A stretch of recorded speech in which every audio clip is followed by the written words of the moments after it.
Welcome, traveler, to the site of the legendary Battle of Marathon. It's truly incredible that such a small place would have such tremendous significance. But then again, even the tiniest pebble can send ripples through the water. Marathon was the location of one of the greatest battles in Greek history.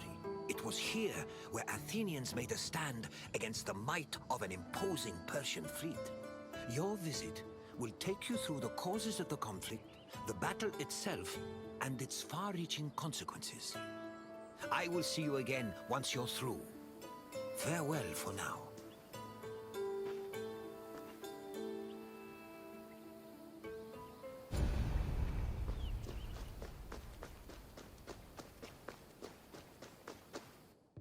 In 490 BCE, 600 Persian triremes landed on a beach 35 kilometers north of Athens.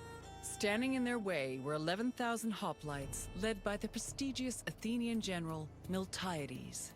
The Persian forces outnumbered the Greeks approximately 5-1, and yet the smaller force managed to push back their would-be conquerors. The Battle of Marathon was a major turning point in the Greco-Persian Wars, and the Athenians' victory would be celebrated for many years. The modern-day distance-running event is named a marathon in memory of a soldier from the battle who ran back to Athens to announce their victory, though whether this is real or legend is uncertain.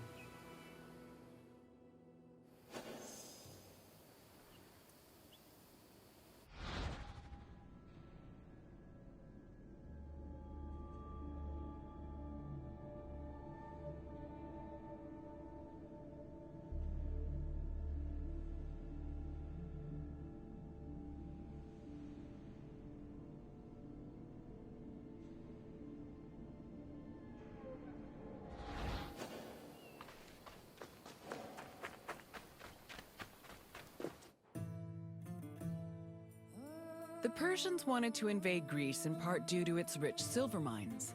In 545 BCE, they came closer to this goal after their victory over Croesus, the king of Lydia. The victory forced some Greek populations in Asia Minor to surrender and gave the Persians a solid foothold to carry out a large-scale invasion.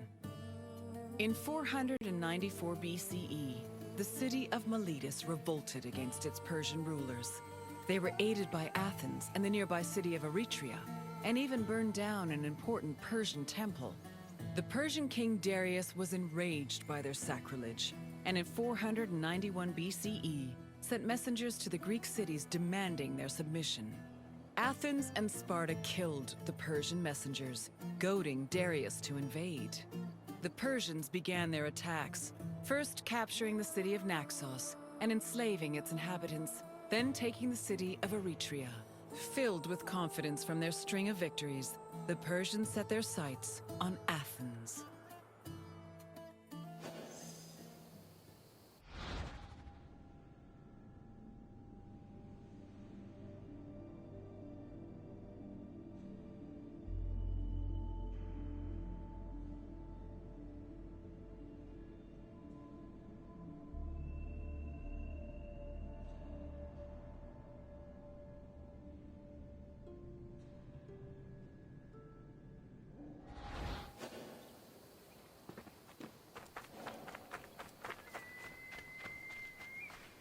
The Greeks were surprised by the ferocity of the Persian attacks. Seeking aid against the upcoming invasion, Athens was forced to appeal to other cities for help. In a surprising move, they asked for aid from Sparta, known for having the strongest army in Greece. The Spartans agreed to the request, but they were unable to send reinforcements in time due to the religious feast of Apollo Carneos, which forbade them from leaving their city until the next full moon. The only extra help Athens managed to acquire was from the small Boeotian city of Plataea, which sent an additional 1,000 hoplites. This was the first time in Greek history that their entire civilization was under attack from an external invader. Despite sharing the same language and same religion, Greek city-states had often warred amongst themselves. The Persian invasion was the first time they realized the necessity of collective action to ensure their survival.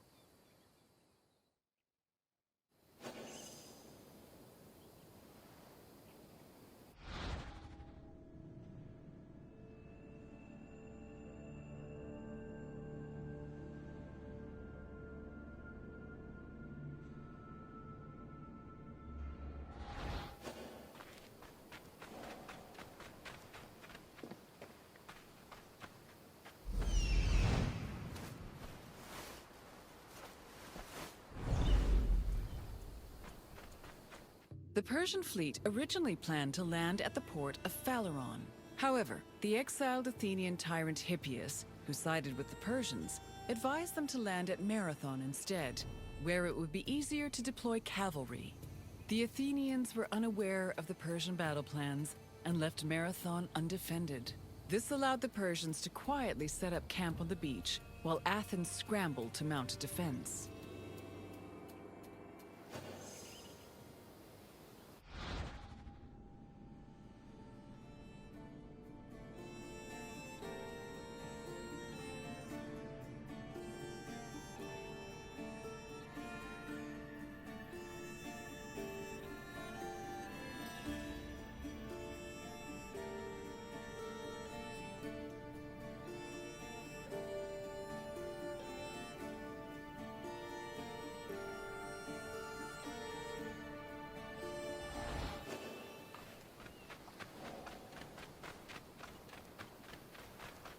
The Persians' overwhelming numerical superiority forced the Athenians to get creative with their defensive strategy. The city sent 10,000 hoplites, along with the extra 1,000 Plataean reinforcements, to a hill located above the Persian encampment. Once in position, Athenians had to decide whether to wait for the Persians to attack or to strike them first.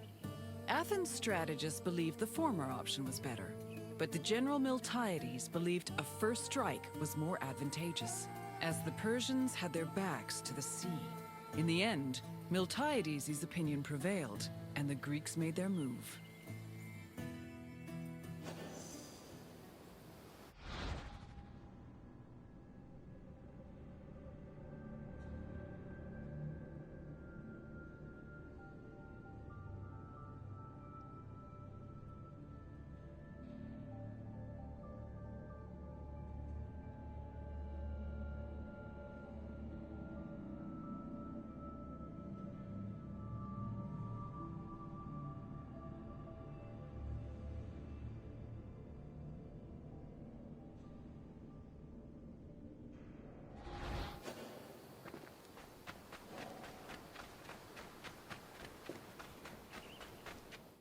According to Herodotus, the Greek forces charged at the Persians without archers or cavalry. The Persians were unprepared for what they saw as an act of madness. While they were able to hold the Greeks back at first, they were eventually pushed back to their ships and forced to retreat. The Persians suffered heavy losses during the battle, with approximately 6,400 casualties. The Athenians, on the other hand, only lost 192 soldiers.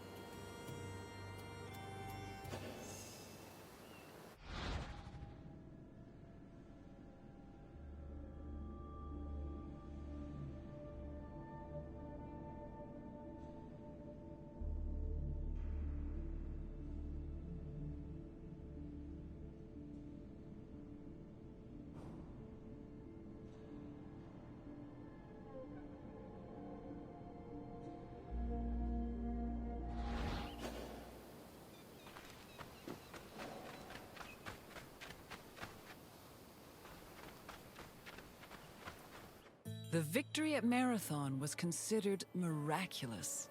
The Greeks attributed this miracle to the appearance of legendary heroes who they allegedly saw return from the dead to fight at their side in defense of the city. For example, several Athenians swore they saw the mythical king Theseus take up arms at Marathon, a scene which would later be depicted in Athens' Agora. Similarly, some hoplites attested that Heracles appeared at Marathon, clad in his lion's skin and wielding a club.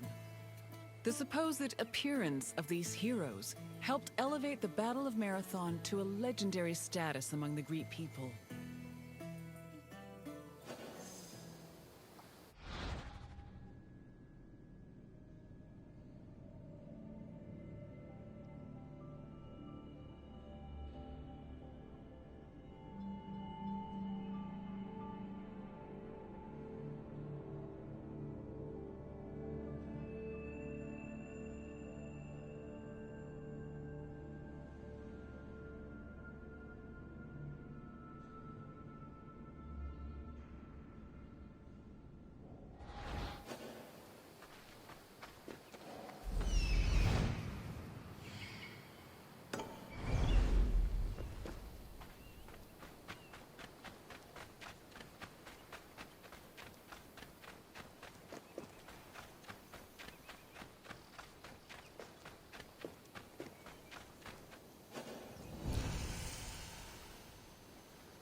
After the Persians fled Marathon, they tried to invade Athens by way of the Bay of Phaleron.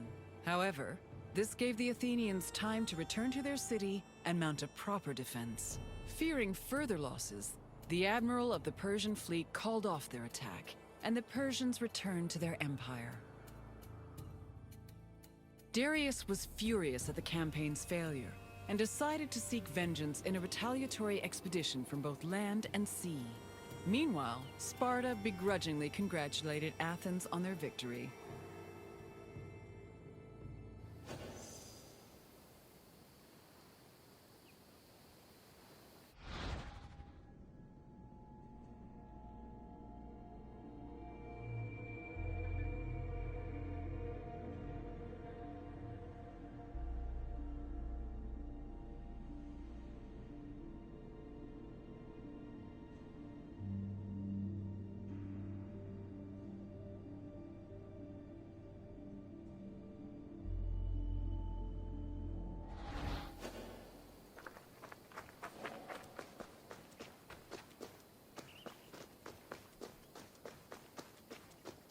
The victory at Marathon marked the beginning of a new era for Athens. According to Herodotus, Athens' success at pushing back the Persians ranked them first in the ongoing competition between the Greek city-states.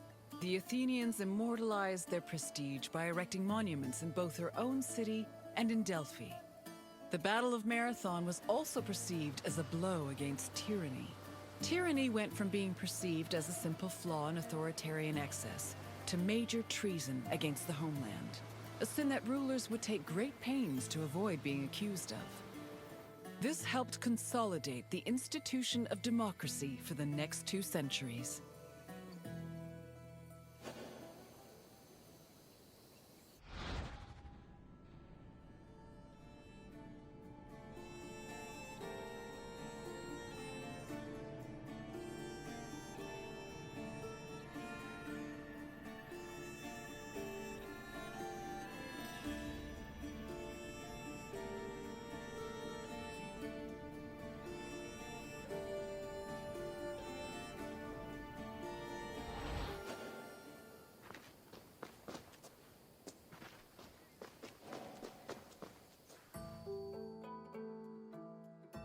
I hope you enjoyed this look into the famous Battle of Marathon. It was not only a major turning point in the history of Athens, but also for all of Greece. Its repercussions would be felt for many years to come. Is there anything else you'd like to do?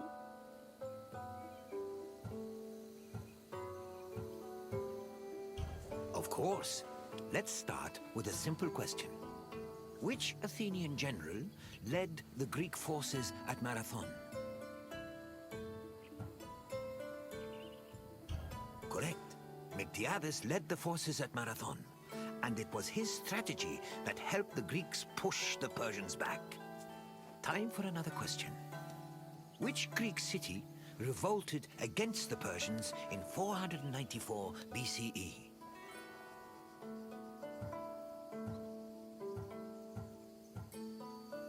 Correct. Miletus revolted against Persian rule, with support from both Athens and Eretria. One more question. Which other Greek city aided Athens at Marathon? Yes, Plataea sent 1,000 Obides to aid the Athenian forces. Well done, traveler. You have learned much.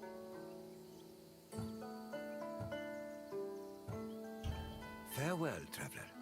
I hope to see you again soon.